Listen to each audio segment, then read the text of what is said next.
Assalamualaikum warahmatullahi wabarakatuh. Mustafa Muhammad sallallahu alaihi wasallam hadrati wa sallallahu alaihi wasallam jalan ke muqabil.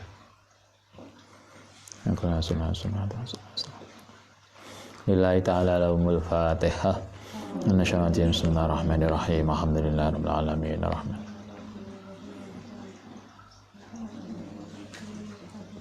Bismillahirrahmanirrahim. Faslun fi hifdzil lisan, ing dalem menjaga lisan. Menjaga lisan itu artinya menjaga ucapan. Kalau hadis yang sering saya sampaikan tuh yang orang yang dirindukan surga, masih ingat ada 4 yang salah satunya adalah hafidul lisan, orang yang bisa menjaga ucapan. Di sini kita bicara tentang bab menjaga lisan itu menjaga ucapan. Kala ngendika sapa Kanjeng Nabi alaihi salatu wassalam, la tu'ayir, jangan mencela sapa sira ahadan ing seseorang bima kelan barang fi kang ana ing dalam ahad. Dawe Nabi jangan mencela apapun yang ada pada diri orang. Enek koncone nggo pakaian abang, hijau, kuning, wih, yo kembang-kembang. Kita biasanya kan anak itu orang yang biasa gampang komentar. Kita diajarkan oleh Nabi jangan mencela orang apapun yang terjadi. Ada sebuah statement di kalangan kaum sufi, orang itu kalau dia mencela sesuatu, maka dia tidak akan mati sebelum dia akan melakukan hal yang sama. Itu mengerikan banget loh. Itu menakutkan banget. Kalau kita enek wong lemu, wong itu lemu banget, kita tidak akan mati sebelum gemuk kayak dia. Kita enek wong apa dicacat, maka kita tidak akan mati sebelum kita melakukan hal yang sama. Karena itulah jangan biasa mencela orang. Terus biarin, wis karepe lah. Bahwa kemudian kita nggak suka perilakunya karena nggak bener itu ya, tapi nggak perlu mencela dia. Masih ingat ada riwayat, saya kira kita ngaji di Subulus Salam atau di mana yang kita dulu, Subulus Salam mungkin ya. Suatu ketika Sayyidah Aisyah itu lagi jalan bareng dengan Kanjeng Nabi. Kalau Sayyidah Aisyah kan Anda akrab banget karena ada lagunya. Sekarang ada saingan baru, Sayyidah Khadijah. Itu lagu baru. Nanti Anda kan bisa buat. Siapa lagi istri Nabi yang Maria Al-Qibtiyah, itu salah satu istri Nabi yang luar biasa cantik. Bahwa istri Nabi itu lebih dari 4 ya. Bahwa sebagian besar istri Nabi itu sepuh, iya. Tapi ada juga yang muda kayak Sayyidah Aisyah, ada yang luar biasa cantik kayak Maria. Maria itu luar biasa. Sayyidah Aisyah itu cemburu banget. Biasalah. Apa itu namanya? Persaingan ya. Persaingan. Itu luar biasa cantik. Kalau Sayyidah Aisyah mengatakan hidungnya mancung banget, rambutnya agak keriting, kulitnya putih. Luar biasa. Suatu ketika Kanjeng Nabi itu jalan bareng dengan Sayyidah Aisyah, kemudian ada orang nyalip, mendahului, kemudian dengan perilaku yang nggak pas. Nggak tahu dalam konteks apa, saya lupa. Anda bisa nanti dicari di hadisnya. Kemudian Sayyidah Aisyah itu ngerasani orang itu, ini wong kok biasa kan kayak gitu. Kita disalib wong gak permisi kadang iki kita sering gitu kan. Sayyidah Aisyah itu juga gitu, ngomentari orang itu. Nabi kemudian mengatakan, Aisyah, dalam bahasa Jawa itu ngelepeo. Apa ngelepeh itu? Meludao. Apa yang kemudian diludahkan oleh Sayyidah Aisyah adalah daging busuk. Artinya itulah ditunjukkan ketika kita ngerasani orang, ketika kita nyacat orang, Itu sebetulnya kalau Al-Quran kan mengatakan kayak memakan daging saudaranya. Karena itu di sini Kanjeng Nabi mengatakan wala tu'ayyir ahadan. Jangan pernah mencela orang apapun yang biarin aja lah. Kalau kita melihat dia tidak benar ya dibilangi baik-baik, mestinya begini, enggak begitu. Nah, fama min lahmin krana ora ana saking daging ila fihi admun, ada tulang. Artinya setiap sisi yang kurang itu mesti ada positifnya, gitu kan. Sehingga kalau Anda masih ingat kalau kita hadis tentang nikah itu dulu, kalau kita tidak suka pada pasangan kita, maka Nabi mengatakan kalau sekarang kau nggak suka pada pasanganmu, ingatlah bahwa pasanganmu juga punya nilai positif, maka lihatlah positifnya, jangan dilihat hanya kekurangannya aja. Dulu ketika nganten anyar kan sing ketok positif kabeh, opoe masih masak gosong itu loh. Oh, enak aja toh. Gosong Mas ngapunten kak popo iki lho ning warung gak ono ngene iki. Kan gitu toh. Kenapa kemudian sekarang gosong ngamuk-ngamuk? Nek kasinen suka popo tambah awet. Kan enak aja alasan karena suka. Jadi setiap sesuatu mesti ada sisi positif. Sesuatu yang negatif ada sisi positifnya. Karena itulah jangan mencela pada melihat yang negatifnya aja. Kalau orang bahasa Indonesia mengatakan seputih-putih angsa, itu matanya hitam. Artinya sehebat-hebatnya orang baik, itu ada sisi kelamnya. Sehitam-hitamnya burung dara yang hitam. Itu motonya kan anak putih juga. Maksudnya kan kita itu diajarkan begitulah. Marilah kita lebih profesional, proporsional menilai orang. Jangan hanya kemudian dilihat pada aspek minim kekurangannya aja. Karena itulah Nabi mengatakan jangan mencela. Karena jangan-jangan memang dia punya kelemahan yang kita lihat, tetapi kita tidak tahu dia punya kelebihan yang lain. Sehingga jangan mudah mencela, karena sangat mungkin ada kelebihan banyak yang kita belum tahu. Wala kafarota, itu satu pesanin Nabi, jangan mencela. Yang kedua, wala kafarota, yang tidak ada kafarot.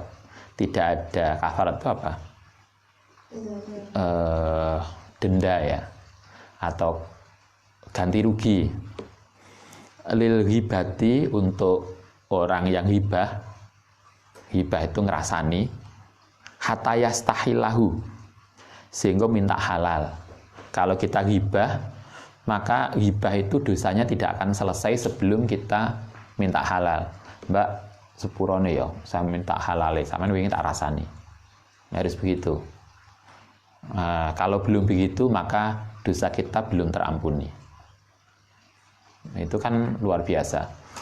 Coba yang dihibahi terus ini wis boyong, kate ngontak wis kena kontake, padahal kita pernah ngerasani dia. Itu kan dosa kita masih belum hilang. Kata Nabi, orang yang hibah itu tidak akan tertebuskan sampai kita minta maaf pada yang kita hibahi. Au yastaghfirahu, atau minta maaf kepada minta maaf lalu kedua man, minta maaf atau minta halal. Melanda riyo itu kan kita diajarkan, Mbak nyuwun sepunten nggih dosa kula. 1 ngrasani, 2 bareng sampean lho tak gawe. Terus apa? Kan kudu disebutno satu. Enggak boleh kemudian Mbak podo-podo ya. Loh, kok apane sing podo-podo? Podo salahe. Enggak boleh begitu. Aslinya memang enggak boleh. Aslinya enggak cukup. Hanya tradisi kita aja toh. Yang podo-podo paham lah. Ya akhirnya yuk paham. Kan gitu. Tapi sebetulnya kan harus dirinci toh. Kesalahannya apa? Karena itu di sini kan memang mengatakan hibah itu tidak akan terselesaikan sebelum kita minta halal atau minta maaf kepada yang bersangkutan. Tapi kalau kita ngaji Minahus Saniyah masih ingat bab-bab terakhir yang ghibah, enek tip yang mudah. Nah, aku jaluk ngapura yo, wong itu ngamukan nih. Sedia muk tenan nih. Ada tip dari Asadili yang tip itu berdasarkan mimpi beliau ketemu Kanjeng Nabi. Oleh Kanjeng Nabi kemudian dikasih wasiat itu. Kalau kita itu ghibah, kalau ghibah itu kalau memungkinkan untuk minta maaf itu jauh lebih bagus. Tapi kalau enggak, maka jalan keluarnya adalah kita membaca Fatihah, Kulhu, Falak, dan Nas masing-masing 7 kali. Yang pahalanya kemudian kita kirimkan kepada yang kita ghibahi. Hanya itu paling mudah. Gampang itu kirim Fatihah. Fatihah ping 7, Kulhu ping 7, Falak binas 7 kali, kemudian kita niatkan pahalanya kita sampaikan kepada yang kita rasani. Karena menurut wasiat Kanjeng Nabi yang pas itu lewat mimpi kepada Imam Sadili, beliau mengatakan dosa ghibah itu nanti akan hadir di akhirat. Nah, ketika dosa ini minta dipertanggungjawabkan oleh kita yang ghibah, maka kita sudah menyiapkan pahala sebagai gantinya. Sehingga kalau kemudian yang kita ghibah itu minta pertanggungjawaban kita ijoli gitu. Kamu tak rugikan karena tak rasani, saya kita ganti rugi. Kalau enggak gitu, maka kan berarti nanti akan banyak pahala kita yang kemudian diambil. Padahal yang kita ghibah itu kan gak ketung. Wong tangi turu ku wis ngrasani dosane. Ini aku daftar lab ku suwe, ora dijadwal-jadwal. Gitu kan? Wis ngrasani kajure ngajari sekprodi, ngrasani dosen pembimbing. Ya Allah, wis tak Fatihah iku lho.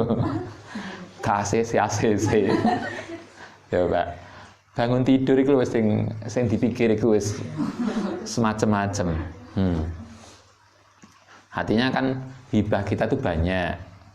Nah, cobalah kalau kemudian kita harus minta maaf satu-satu ke penguji.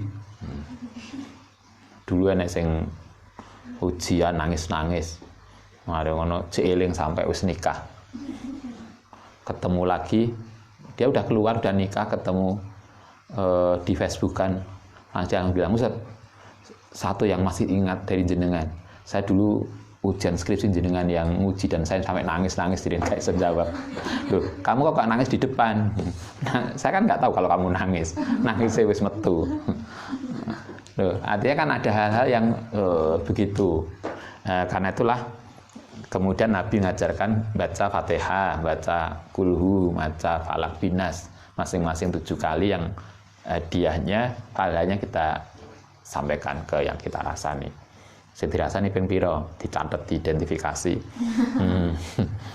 1 kaprodi, 2 sekprodi, 3 dosen pembimbing, dosen wali, dosen mata kuliah iki killer banget. Iki paling sering dirasani. Itu kan harus sering Fatihah tiap hari kayaknya. Ya, kalau nggak gitu, coba kalau kita hitung-hitungan nanti di akhirat, ketika harta sudah nggak punya di akhirat, ketika apapun sudah tidak bisa kita kita lakukan, yang kita punya kan hanya pahala. Nah, kalau kemudian yang dirasani wakeh, cobalah, itulah yang kemudian oleh Nabi disebut muflis, orang yang bangkrut. Orang yang bangkrut itu adalah orang yang di dunia itu pahalanya banyak, tapi relasi dengan sesama manusianya nggak bagus, sehingga kemudian karena dia sering rasani, sering berbuat dolim dan macam-macam, akhirnya dia diadili. Nah, ketika dimintai pertanggungjawaban, maka gantinya kan pahala-pahala itu, hanya pahalanya digantikan pada orang-orang itu. Ketika pahalanya habis, maka dosa yang kita dolimi kemudian dikembalikan pada kita. Itulah muflis, kata Nabi, orang yang bangkrut. Nah, karena itulah jaga lisan kita. Tidak hanya lisan, sekarang saya kira jaga update status. Ngerasani gak ning kamar, update status. Terus kemudian ngejak orang lain ngerasani. Itu kan luar biasa tuh dosa nih. Coba kan ada toh orang yang nggak suka pada orang, kemudian dia mencaci dia dan ngejak orang lain untuk mencaci orang. Enak toh neng Twitter, neng ini kalau nggak suka, enak tokoh siapa, dirasani habis-habisan, dibully habis-habisan. Ada sesungguhnya hanya karena dia tidak suka atau karena beda pilihan politik bingi. Si Toi milih apa, si Toi milih apa, nggak bisa move on. Kemudian berlanjut, cobalah kita sudah nggak suka ngerasani orang, mencaci orang, kemudian ngejak orang lain mencaci. Itu kan dosanya menjadi apa yang berlipat itu, MML, multi level marketing. Kan begitu toh, kan menjadi downline apa namanya, akeh ke bawah. Cobalah dosa kita menjadi luar biasa karena jariah dosa, bukan jariah pahala. Karena itulah mari kita belajar menjaga ucapan kita, menjaga mulut kita, menjaga update status kita. Podo-podo ngomong, podo-podo update status, marilah kita belajar update status yang baik. Barangkali dengan update status itu ada orang yang sadar menjadi baik, itu semoga itu menjadi jariah kita. Kan begitu. Kalau Nabi mengatakan man sana sunatan hasanatan, siapa yang memulai baik kemudian diikuti kan akan menjadi jariah. Ya Ali, ma khalaqa, tidak menciptakan sapa Allah Ta'ala fil insani ing dalem manusa afdalu kang luwih utama minal lisani saking lisan. Katakan Nabi, Allah itu tidak membuat sesuatu yang lebih baik kecuali mulut. Kenapa dianggap mulut itu ciptaan Tuhan yang luar biasa? Yadkhulu, bisa masuk sapa orang al-jannata, atau yudkhilu maksudnya begitu. Yadkhulu al-jannata ing swarga, wa yadkhulu, lan bisa menyebabkan masuk an-nara ing neraka. Mulut itu luar biasa karena dengan mulut orang sering kecemplung neraka. Bisa juga dengan mulutnya dia bisa masuk surga. Kemarin kita diajari oleh Nabi wiridan toh, zikir. Zikir itu kan juga dengan mulut. Dengan zikir itulah kemudian kita bisa masuk surga. Tetapi tidak jarang orang itu bisa kecemplung neraka itu karena mulutnya. Karena Nabi mengatakan mulut itu luar biasa. Karena itu pesan Nabi, fas junhu, mongko ngeranteo sapa sirahu ing mulut. Karena itulah jaga mulut kita. Mulut itu kan kecil, lidahnya itu kecil, nggak bertulang, tetapi dampaknya luar biasa. Banyak orang di penjara juga karena mulutnya toh. Kalau sekarang di penjara karena jempolnya. Karena di status kemudian dilaporkan polisi, digerebek polisi. Banyak toh kasus orang kemudian dicari polisi karena update statusnya. Karena itu jaga jempol masing-masing. Kalau sekarang kan begitu. Kalau dulu Nabi mengatakan jaga mulutmu, karena mulut itu tidak sedikit membuat orang jatuh ke neraka. Mulut juga yang membuat kita bisa masuk surga. Karena itu fajunhu, ngeranteo sapa sirahu ing mulut. Fa innahu, krana sedune mulut iku kalbun akurun.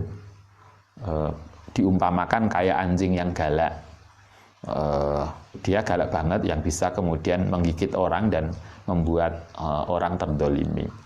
Jaga mulut kita, jaga jempol kita dalam update status. Marilah kita belajar menjadi bijak di dalam update status, menjadi bijak di dalam membuat statement. Itu kalau yang sering saya sampaikan toh, dengan teknologi yang luar biasa, Google itu sering mengingatkan kita pada momen-momen tertentu toh.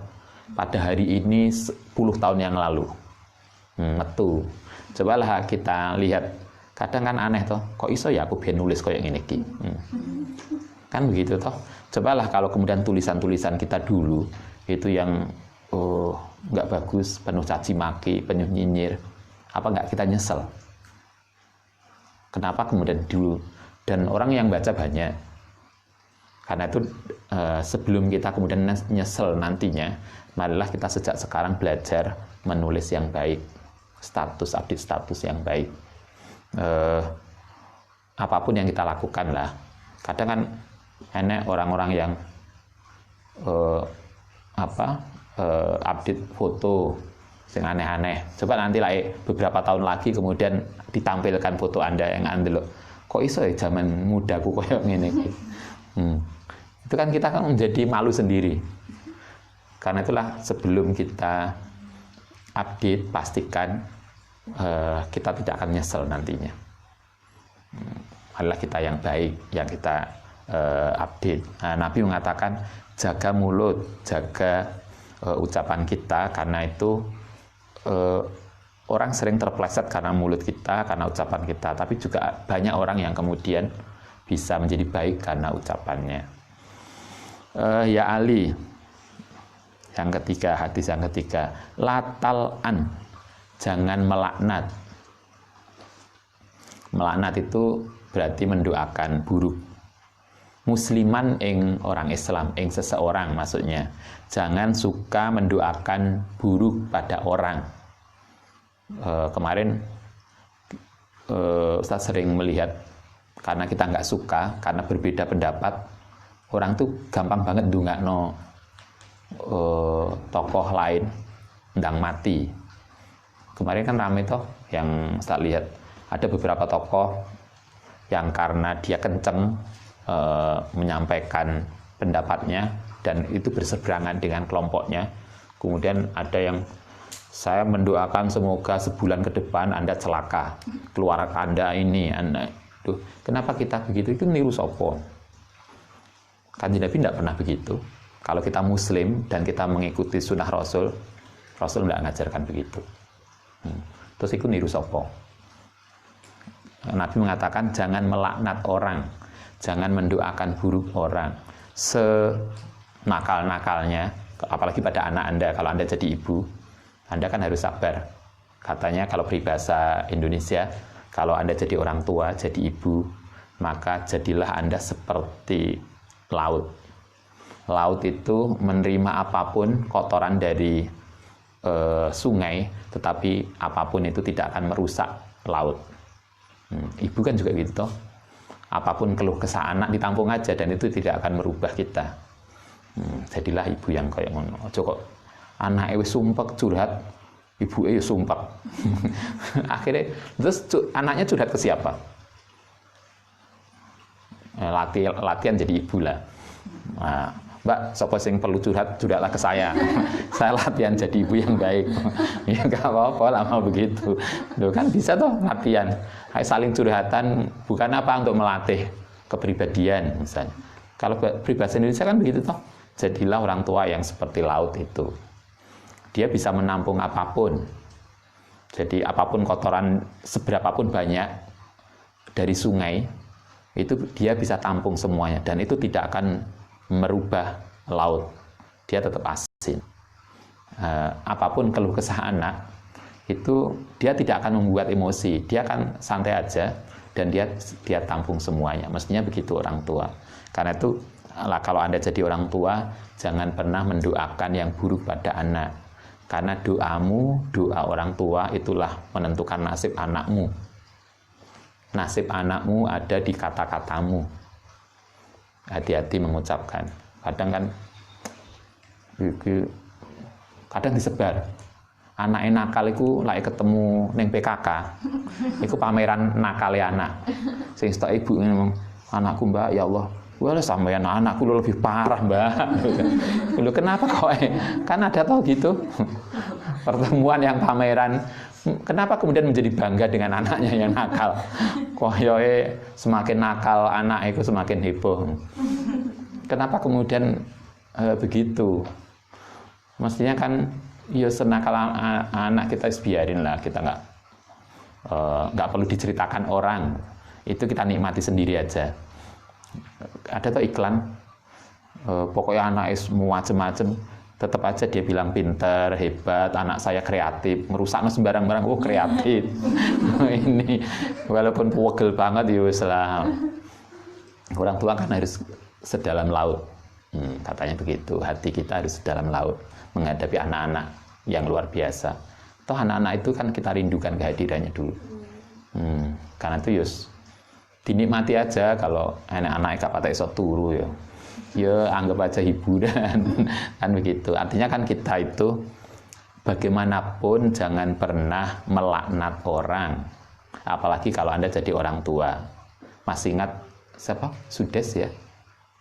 Imam Sudes yang cilian luar biasa nakal. Kayaknya nggak ada yang dunia kayak dia.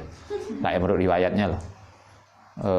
Nakalnya luar biasa. Tapi ibunya kan tetap ngomong setiap nakal kan ibunya hanya bilang kamu akan jadi imam Masjidil Haram.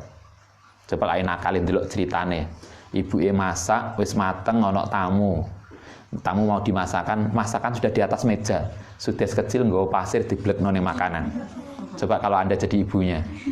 Langsung nggawa pentungan.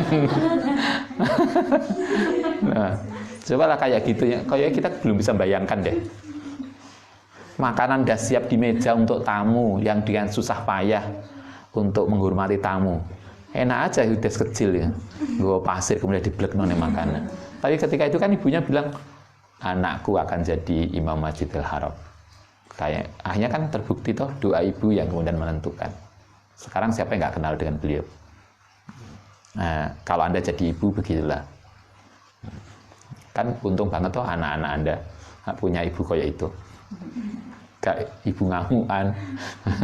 Yang dicurhati malah ngamuk.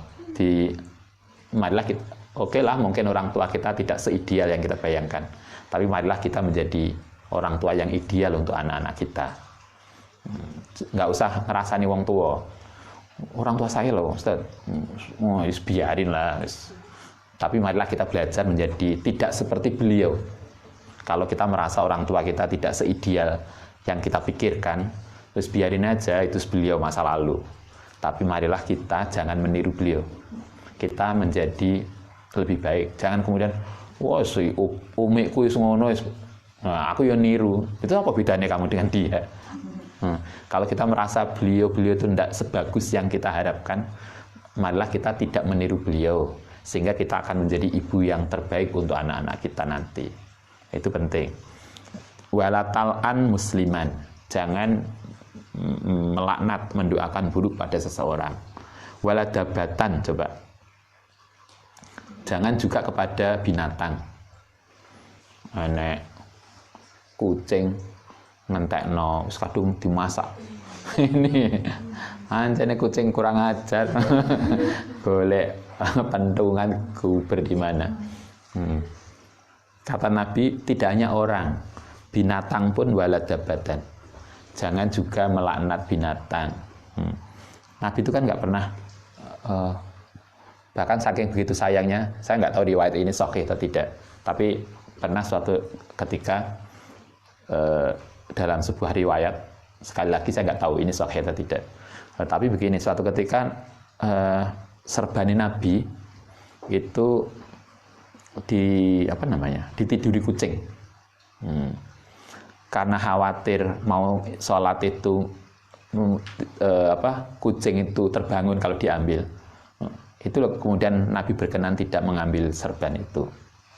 Nah, kita, wah kasihan ya kucing ini, segoku dipangan kucing sebeno. Ya kita tidak segitunya, tetapi artinya betapa Nabi mencontohkan kita tidak mudah untuk walaupun terhadap binatang. Itu kayak gitu nih. Walatal'an musliman, waladabatan. Jangan mudah mencaci, mendoakan buruk pada seseorang, bahkan kepada binatang, dabah. Fatarji'u, mongko akan kembali apa laknatu, laknat alaika ing atase sira. Laknat, doa buruk tadi yang kita berikan pada seseorang, itu akan kembali pada kita. Kalau kita mendoakan buruk pada orang, maka keburukan itu tidak hanya dia, itu akan kembali ke kita. Sama dengan yang kemarin kita diajari Nabi, kalau kita mendoakan baik, itu pun juga akan kembali pada kita toh. Sehingga kalau misalnya kita ingin sukses, ujian skripsi sukses, Moga-moga lancar. Maka jangan lupa sering mendoakan teman-teman kita yang mau ujian. Mbak kata ujian ya tak dongakno Mbak dengan setulus hati sampean ujiannya lancar. Nah, ketika kita mendoakan teman kita sukses, maka doa itu akan kembali pada kita. Karena malaikat akan mengamini dan mengatakan doa itu juga untukmu. Kan begitu. Sehingga sebetulnya nggak perlu minta doa. Akeh ndongakne wong aja sudah kembali ke kita toh. Ya kita kadang nggak ndongakno. Mbak, ndongakno ya. Besok ujian. Karena ini merasa saingan, ini adik kelas kok sudah cepet. Kita akhirnya jengkel banget. Akhirnya kita nggak mau mendoakan dari hati. Yo, akhirnya ketika kita melakukan hal yang sama kan kemudian kita juga nggak akan selancar ini karena mungkin kita tidak pernah mendoakan orang lain. Artinya ketika doa baik itu akan kembali kita. Ketika doa itu tidak baik itu juga akan kembali kepada kita. Karena itulah biasakan mendoakan orang lain baik dalam kondisi apapun. Sehingga kalau kita biasa mendoakan baik pada orang, itu paling enggak kita akan menghilangkan rasa iri. Itu kan hilang tuh akhirnya. Biasanya kan kita iri, lah nek koncone, wih, iki seangkat aku wis maju dhisik. Kadang kita iri atau enggak nyaman ning ati, tapi dengan melatih kita mendoakan dia sukses, maka sikap iri itu hilang. Karena kita akan merasa senang kalau dia sukses. Alhamdulillah Mbak, tak dampingi Mbak, tak support Mbak. Kalau butuh gawe bagan tak gawe nih. Kan begitu toh. Bukan malah direcoki. Artinya kita dengan mendoakan itu kita akan kembali pada kita. Dengan mendoakan itu maka itu sikap iri, sikap dengki itu juga akan hilang. Kita itu kan sikap dengki dan iri itu muncul karena kita tidak pernah mendoakan orang lain. Maka marilah kita belajar mendoakan orang lain sehingga kita berharap kebaikan doa itu akan kembali pada kita. Sehingga alhamdulillah kita kemudian menjadi baik, saling berbagi, saling mendoakan. Baik begitu. Al-Fatihah.